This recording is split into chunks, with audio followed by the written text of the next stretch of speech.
c'est Claire, donc le chat mignon, enfin pour une nouvelle vidéo. Aujourd'hui je vais réagir à Guide Valou sur le Roi Lion. C'est parti, il va nous dire 30 secrets sur le Roi Lion et en particulier une que j'espère qu'il va la dire parce que j'ai vraiment hâte qu'il nous la dise. Moi j'ai codé, je me suis un peu renseignée avant de faire la vidéo. J'espère que vous connaissez pas toutes. Dites-moi en commentaire si vous connaissez ou si vous connaissez pas. Allez, c'est parti. Attendez, d'abord je prends la capture d'écran. Mince.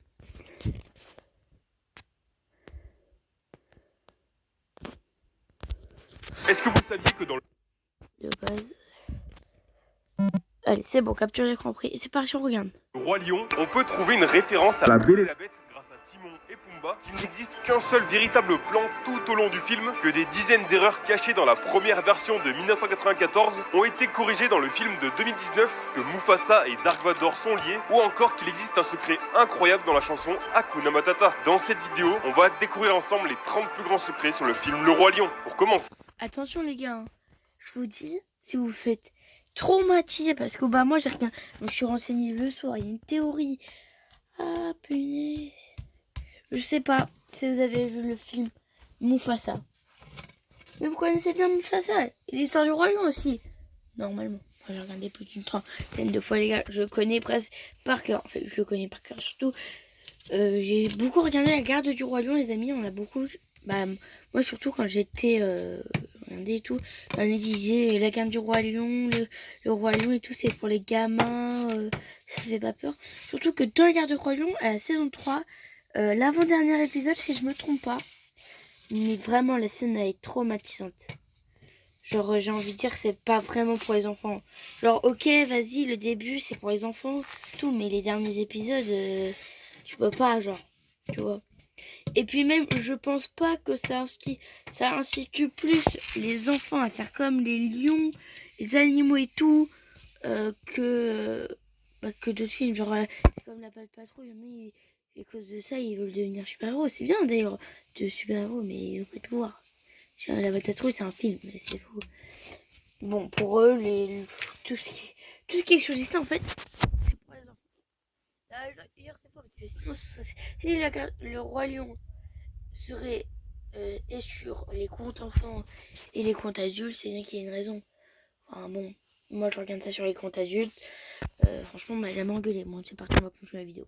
Est-ce que vous saviez qu'il n'y a qu'un seul véritable plan dans le film Le Roi Lion en live action? En effet, au milieu des 1490 plans et tous ces rendus 3D, il n'y a qu'un seul plan qui a été tourné en prise de vue réelle, donc qui n'est pas en 3D. Et forcément, quelle est la meilleure scène à tourner pour de vrai? C'est évidemment la mythique scène d'ouverture. Lorsqu'on voit ce beau lever de soleil sur la savane, ce plan est un véritable plan tourné avec une caméra. Et forcément, c'est un plan magnifique. Mais tous les plans dans le film sont tellement beaux qu'on dirait qu'ils sont à peu près tous vrais. Et pourtant non, il n'y a que celui-ci qui est authentique. Dans le live action du Roi Lion, on peut avoir une super référence à La Belle et la Bête. Pour voir cette référence, il faut avancer vers la fin du film, au moment où Simba revient sur la Terre des Lions pour reprendre sa place face à Scar. À ce moment-là, il se retrouve face à une armée de hyènes, et dans la première version du film de 1994, à ce moment-là, Timon et Pumba décidaient alors de faire diversion en exécutant une danse hawaïenne. Ils étaient alors déguisés en vaïné et en cochon rôti. Timon parlait du goût de son ami pour attirer les hyènes, ce qui permettait alors à Simba de passer. Mais le problème, c'est que dans la version live action, ça aurait été compliqué de faire porter une tenue hawaïenne à un suricate, ça aurait complètement cassé le réalisme. Du coup, ils ont dû trouver une autre solution, et c'est là qu'on a une référence à La Belle et la Bête, puisque au lieu de se déguiser, Timon dit Ma chère mademoiselle, c'est avec une profonde fierté et un immense plaisir que je viens vous présenter votre dîner. C'est la Et donc Timon et Pumba font une référence à La Belle et la Bête avant de s'enfuir pour justement éviter les hyènes. Alors là, on va voir un problème qui était présent dans le film d'animation de 94 et qui a été corrigé par le live action. Bon, alors les gars, pour info, moi-même, je ne me suis pas réellement renseigné, je n'ai pas vu la vidéo avant. Donc en soi, pour vous dire que j'avais pas regardé une vidéo de 14 minutes, de 30 secrets, j'avais bien d'autres choses à préparer, mes shorts et mes autres vidéos à préparer, ainsi que le montage que je dois essayer de faire pour d'autres vidéos où j'essaye de prendre par exemple des photos et j'essaye vraiment de m'instruire sur ça. Pendant cette vidéo qui va durer au moins 20 minutes, Parce que pour rappel, elle ne va pas durer 8 minutes ou genre 14 minutes, comme vous dites là, parce qu'on est déjà à 5 minutes. Et sur la vidéo, on n'est qu'à 1 minute. Les amis, j'aimerais vous dire d'abord de vous abonner, liker la vidéo. Ça aide beaucoup et moi, ça me soutient énormément à continuer dans ma carrière de youtubeuse. Surtout, j'aimerais vous dire de aussi vous abonner à la chaîne de mon frère qui est Lazy, à ma seconde chaîne, donc notre seconde chaîne qui est Younes, bien évidemment. Alors Younes, c'est le compte de mon frère, qui s'appelle réellement Younes. Mais bon, merci de vous abonner, à liker à ces 3 chaînes YouTube, principalement, ce sont nos meilleurs. J'aimerais faire aussi un live, je ne sais pas encore lequel live, mais je vous le dirai à la fin de la vidéo. On reprend. En 2019, en effet, dans la première version du Roi Lion, dans la scène où Rafiki va présenter Simba aux animaux du royaume, il casse un fruit pour libérer un liquide rouge et peindre le front de Simba. Mais le problème, c'est que le fruit qu'il utilise, il vient du baobab dans lequel il vit. Mais dans la réalité, le fruit du baobab, il ne contient pas du tout de liquide rouge. Ça ressemble plutôt à ça. Donc clairement, il n'y a aucun liquide rouge à l'intérieur. Et donc pour ça, dans le live action, Rafiki n'utilise plus un fruit de baobab, mais des racines qui libèrent de la poussière rouge lorsqu'il les casse au-dessus de la tête de Simba. Et donc le problème est réglé. Il y a encore un autre problème dans cette même scène, puisque dans le dessin animé, Rafiki il utilise sa main gauche pour faire le trait sur le front de Simba, mais le problème c'est qu'on sait que Rafiki il est droitier. Comment on le sait? Tout simplement parce que lorsqu'il se bat contre les hyènes, on voit bien qu'il est en réalité droitier. Et donc dans le live action, pour corriger ce problème, Rafiki utilise cette fois sa main droite pour faire un trait sur le front de Simba. Et donc c'est marrant de voir qu'il corrige les problèmes dans ce remake, et vous allez voir il y a pas mal d'erreurs comme ça qui ont été corrigées. Est-ce que vous savez à quelle espèce appartient Rafiki? Vous allez peut-être me dire un babouin, et en fait c'est pas tout à fait ça, parce que dans le premier film, Rafiki... Les gars, j'ai envie de le dire avant, c'est un M-Josie royal, c'est pas un babouin. C'est comme Makini, je sais pas si vous avez vu la gamme du royaume, on dit bien que c'est un M-Josie royal, c'est le futur M-Josie royal du roi lion, sauf qu'en fait ça devient le M-Josie royal de la reine Rani. J'ai envie de vous... Je le spoil si vous l'avez pas vu, désolé les gars, mais pas grave. C'est censé être un mandrill, mais il y a un problème. Déjà Rafiki, il a une longue queue, ce qui n'est pas le cas du tout chez les mandrills, mais dans le live action, il a une petite queue comme c'est le cas pour les mandrills. Donc le problème a encore été réglé. Est-ce que vous savez que dans le Roi Lion, le nom des personnes... Alors là on dit que c'est un mandrill, c'est bien un mandrill, mais on peut aussi les appeler les M-Josie royales dans la langue des lions ou de la savane. J'ai envie de vous dire les amis, la M-Josie royale. Donc le M-Josie, c'est un babouin royal. Il fait partie de la famille royale. C'est tout. Voilà. Il rend service à la famille royale qui est la famille des lions. Pour vous dire qu'en résumé, c'est ça. Hein. Genre, il n'y a pas compliqué quand je disais que c'était un M-Josie royal. Parce que c'est dans la langue française, plutôt deux, ça s'appelle babouin royal. Ouais, c'est un babouin royal, mais pour prononcer mieux, c'est un M-Josie royal.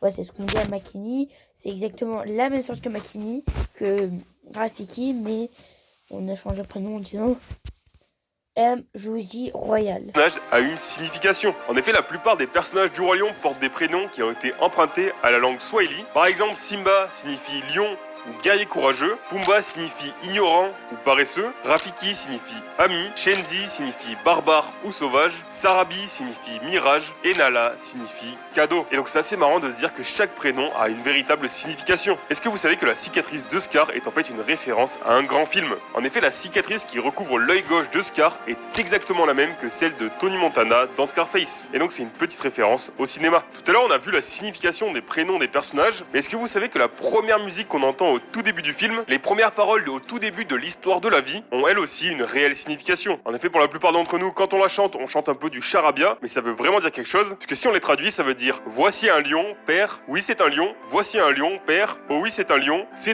nous allons conquérir, c'est un lion et un léopard viennent dans ce lieu ouvert. Alors c'est pas super compréhensible, mais en tout cas maintenant vous saurez que les paroles au tout début du Roi Lion veulent dire quelque chose. Maintenant, si je vous disais que Mufasa et Dark Vador sont en fait la même personne, et oui en effet il y a une énorme théorie qui parle d'un univers lié entre Star Wars et le Roi Lion, c'est complètement faux. Mais en réalité, il n'y a pas de théorie un peu farfelue autour de ça, c'est juste en fait que dans leur version originale, Mufasa et Dark Vador sont interprétés par James Earl Jones. Donc au final, c'est la même personne derrière ces grands personnages. Mais malheureusement, ce grand acteur nous a quittés cette année. Toujours dans le premier film Le Roi Lion sorti En 1994, on peut voir que les yeux de Simba sont toujours marrons. Pourtant dans la vraie vie, c'est assez différent, puisqu'au début de leur vie, les lionceaux ont les yeux bleu-gris et ils deviennent ensuite plus marron-orange. Mais dans le live action, encore une fois, ça a été corrigé. En effet, si vous regardez bien les yeux de Simba au début du film, ils sont en effet bleus. Et ensuite, évidemment, ils deviennent plus foncés. D'ailleurs, pour plus de réalisme, dans le premier film, les lions avaient des yeux qui ressemblaient à ceux des humains. On retrouvait notamment une partie blanche-jaune qui n'existe pas du tout chez les vrais lions. Et dans le live action,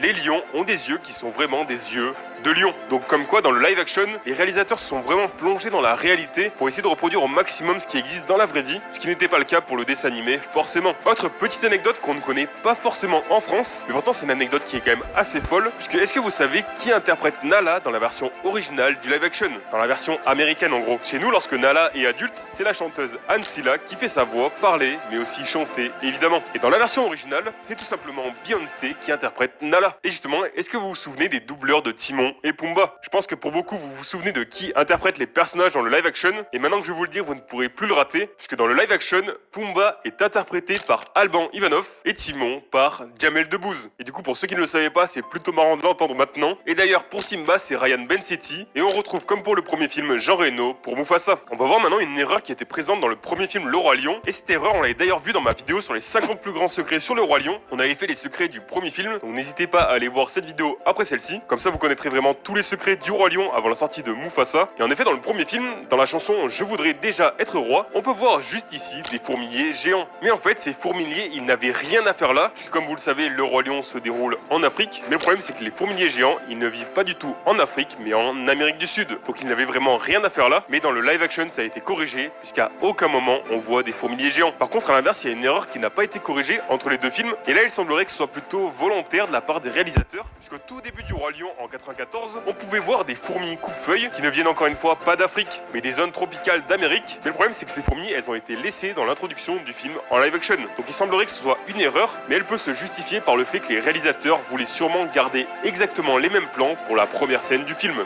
Ça se joue quasiment du plan au plan pour les deux films, et justement pour le live action, les réalisateurs voulaient vraiment redonner l'atmosphère de cette première scène si légendaire, et donc ils ont quand même laissé ces fourmis. Dans le premier film, on pouvait voir une scène où les hyènes défilaient en rang serré devant Scar. Cette scène, elle faisait référence à un certain régime totalitaire des... Tout à l'heure, je parlais de...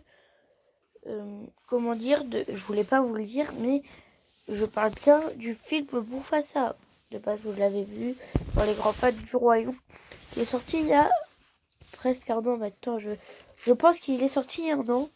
Je sais pas combien de temps ça fait qu'il est sorti, je crois un an, ouais. Un an, je pense qu'il est sorti l'année dernière, j'ai oublié. Il est sorti quand? Mais pour ceux qui l'ont, Mufasa, enfin Scar, s'appelle Taka. Mais apparemment, il s'appellerait Askari. Donc de base, il s'appelle Taka. Sauf sur 12, c'est Askari. Sauf que du coup, parce que pour Mufasa, en fait, Mufasa a été séparé de sa famille et il a été recueilli par les femelles d'un autre groupe où il a dû faire la course contre un autre lionceau. Et en fait, ce lionceau s'appelait Taka. Et en fait, le père de Taka, il aimait pas les vagabonds. Sauf que c'était pas un vagabond. C'est juste un lionceau perdu. Il était juste à... Attendez. Mais genre, du coup, là, quand j'étais en train de le dire, en gros, le cas, c'est que pour ceux qui ne le savent pas, du coup, Mufasa fait la course contre Taka, et en fait, Taka, il fait exprès de perdre. Comme ça, Mufasa, il devient le frère de Taka. Et en fait, le rêve de Taka, c'est d'avoir un frère. Et après, il faut une chanson. Voilà, patati patata, c'est j'ai toujours rêvé d'avoir un frère. J'aimerais avoir un frère, patati patata. Mais en fait, le père de Taka engueule Taka. Parce que lui, il voulait pas de Mufasa. Donc Mufasa et vécu, ils grandissent ensemble. Et en fait, quand ils grandissent, ils partent. Et ils rencontrent Sarabi. Et Taka était amoureux de Sarabi. Sauf qu'en fait, au final, Mufasa a fini avec Sarabi. Et du coup, Taka, ça lui a pas plu. Et il s'est vengé du côté des méchants lions. Qui a du coup tracé les traits, greffé les cailloux sur le passage pour que les méchants lions puissent les suivre. Et du coup, en fait, cette histoire-là revient que à la fin du film Mufasa. Mufasa devient le roi et il dit je ne veux plus jamais. Il a dit tant que je serai vivant, mon frère pourra rester là. Mais il a dit à Taka je ne veux plus jamais entendre ton nom. Et du coup, Taka il a dit de l'appeler Scar. Depuis ça. Alors là, le cas, c'est que dans le Roi Lion, Scar, il nous dit qu'il s'est fait griffer par littéralement, j'ai oublié comment ça s'appelle. Je sais pas si vous avez vu le film, mais quelqu'un,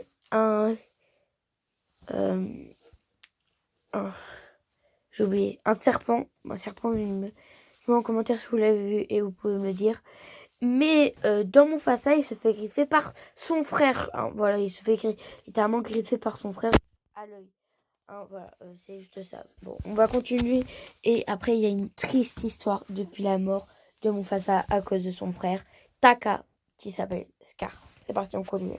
Donner l'atmosphère de cette première scène si légendaire, et donc ils ont quand même laissé ses fourmis. Dans le premier film, on pouvait voir une scène où les hyènes défilaient en rang serré devant Scar. Cette scène, elle faisait référence à un certain régime totalitaire des années 40, vous comprenez sûrement de quoi je parle, mais pour plus de réalisme et pour éviter de refaire référence à ça, dans le live action, cette scène a complètement disparu. Et au final, c'est peut-être pas plus mal. D'ailleurs, cette scène où on voit les hyènes défiler en rang serré dans le premier film, c'est durant la mythique musique Soyez prête, qui est vraiment l'une des grandes musiques du Roi Lion. Mais est-ce que vous saviez que dans le live action, la chanson Soyez prête ne devait pas être présente. En effet, de base, Disney ne voulait pas la mettre, mais apparemment ils auraient décidé de la remettre quand même après avoir reçu des pressions de la part des fans. Et c'est vrai que c'est une musique très importante dans le Roi Lion, donc Disney a finalement mis une version de cette chanson pour faire plaisir aux fans, mais pour qu'elle colle bien mieux à l'histoire, elle est bien plus courte et c'est plutôt un mélange de chanter-parler. Ça n'a rien à voir avec la première musique qu'on avait en 94. Est-ce que vous vous souvenez comment Rafiki apprend que Simba est toujours en vie? Et est-ce que vous vous rappelez que ça ne se fait pas de la même manière entre le premier et le second film? En effet, dans le dessin animé, Rafiki découvre que Simba est toujours vivant, car lorsqu'il s'effondre sur le bord de cette falaise,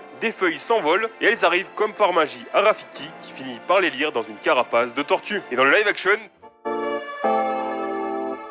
les réalisateurs ont fait ça différemment. En effet, dans le film, Simba perd une boule de poil qui s'envole avec le vent. Cette boule de poil, elle est ensuite mangée par une girafe qui finit sous forme de quelque chose de plus réaliste. Et ce caca, il est emmené par un petit insecte. Et c'est comme ça que Rafiki comprend que Simba est toujours vivant. Et en effet, c'est plus réaliste. Est-ce que vous vous souvenez de la mythique scène du cimetière des éléphants dans le premier film lorsque Nala et Simba s'y promènent? C'est une scène qui est assez impressionnante. Et on voit alors un énorme crâne d'éléphant d'où les hyènes finissent par sortir. Mais le problème, c'est que ces crânes sont beaucoup trop gros par rapport à la réalité. Donc dans le live action, Simba, Nala et les hyènes se rencontrent plutôt dans une grotte. Et même si cette grotte elle a un peu des airs de crâne, on dirait ici que c'est des yeux, ça reste quand même une grotte et c'est plus réaliste. Toujours cette question de réalisme qui a l'air vraiment importante aux yeux des réalisateurs pour ce live. En fait, pour ceux qui ne savent pas, là où Nala et Simba se retrouvent, c'est le cimetière des éléphants.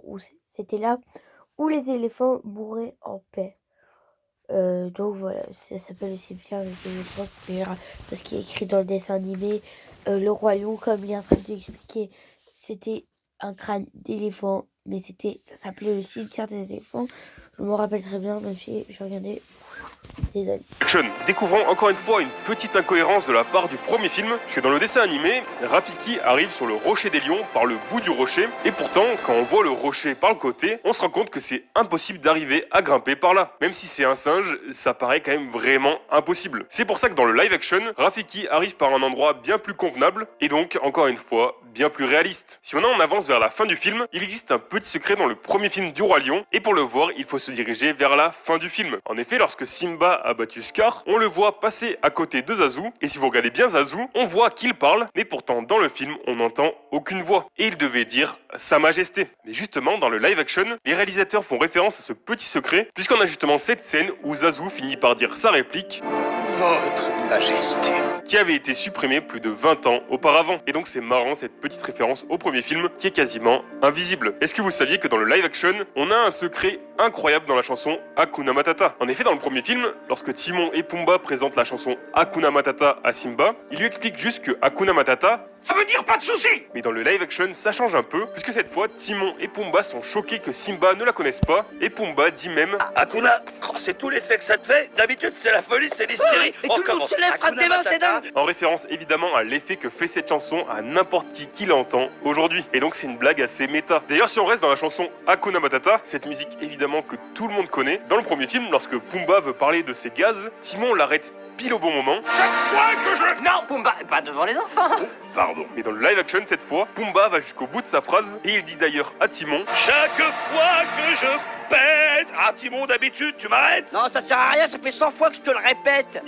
en référence au fait qu'il l'avait arrêté dans le premier film. Et c'est vraiment une référence super marrante. Si on revient maintenant dans le film, est-ce que vous aviez remarqué que les hyènes ont changé de nom? En effet, on retrouve toujours Shenzi, mais avec Shenzi maintenant on a Kamari et Azizi, qui avant étaient en fait Banzai et Ed. Et justement les réalisateurs ont décidé de leur donner des noms africains pour que ça colle plus avec le film. Et donc Shenzi en Swahili ça veut dire sauvage, Kamari ça veut dire puissant, et Azizi ça veut dire clair de lune. Donc encore une fois, les noms ont des significations en Swahili, et ça colle plus qu'avec Banzai et Ed du premier film. Tout à l'heure on a parlé de Rafiki, mais maintenant si on parlait de Timon. Là si je vous demande qu'est-ce que vous pensez de ce personnage, je pense qu'il y en a beaucoup qui vont dire qu'ils adorent ce personnage, et je serais bien d'accord avec vous. Je pense même que pour certains c'est leur personnage préféré. Mais dans le film original, si vous vous rappelez, Timon il marchait et courait sur ses deux pattes arrière, et forcément ça n'est plus le cas dans le live action, parce que les suricates, même s'ils peuvent se tenir debout sur leurs membres inférieurs, ils se déplacent toujours à quatre pattes. Donc dans le live action, si vous regardez bien, dès que Timon se déplace, il le fait à quatre pattes, et ensuite en général il se lève sur ses deux pattes. Vous le savez peut-être, mais le rocher des lions n'existe pas dans la vraie vie, malheureusement. Mais par contre, beaucoup de paysages présents dans le roi lion existent réellement. En tout cas, ils ont été grandement inspirés par la véritable savane africaine. Par exemple, lors de la mythique séquence d'introduction, vous pouvez voir le célèbre Kilimandjaro, le plus haut sommet d'Afrique, mais on peut aussi le voir dans le live action, puisque l'on voit juste ici tout au fond.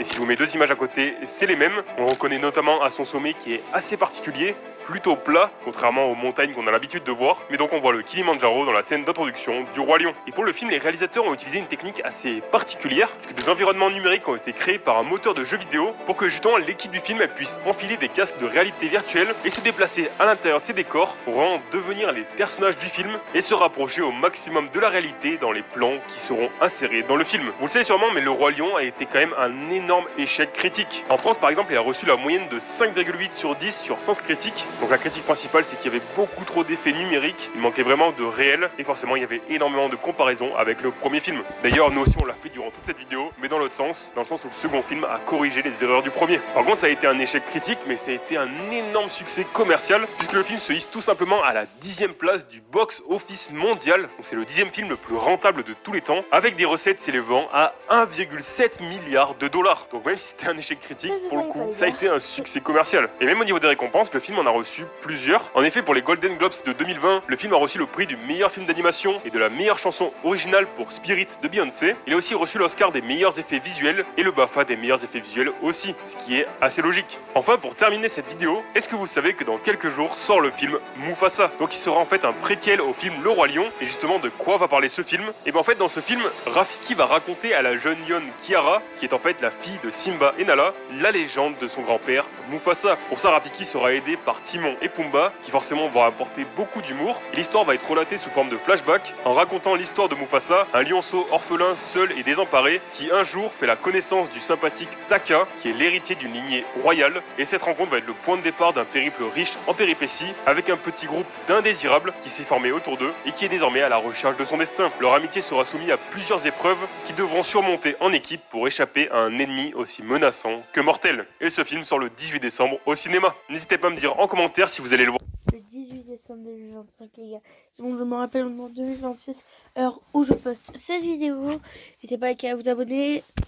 Directement à sa sortie au cinéma, ou si même vous êtes déjà allé le voir si le film est sorti lorsque vous regardez cette vidéo. Voilà, c'était les plus grands secrets sur le film Le Roi Lion en version live action. J'espère que cette vidéo vous aura plu. Juste avant que vous partiez, si vous ne le savez pas, cette vidéo fait partie d'un calendrier de l'Avent que j'ai créé, où je vous sors une vidéo par jour jusqu'à Noël, et donc tous les jours. Bon, ça ne nous intéresse pas, les gars. D'ailleurs, n'hésitez pas à s'abonner à la chaîne de Guidevalou. C'est la chaîne, c'est sa chaîne actuellement. Bon, je pense que je suis abonné littéralement à sa chaîne. On va voir ça.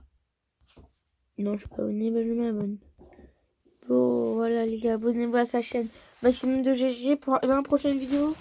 On regardera du coup littéralement c'est qui l'a dit. Bon, les gars, je vais vous marquer ça, le Roi Lion. Attendez, c'est bon. Le Roi Lion. Celle-là, je voulais regarder. Alors c'est celle-là la prochaine fois qu'on va regarder, les amis. C'est Edith Theory et c'était il y a un an. J'ai vraiment envie de vous la voyez parce que là-dedans, il y a le secret que je vous ai dit. Je pensais qu'il allait dire dedans, dans cette vidéo-là, mais il l'a pas dit malheureusement. Pas vous liker, à vous abonner. Moi, je vais jouer avec ma soeur. Allez, ciao!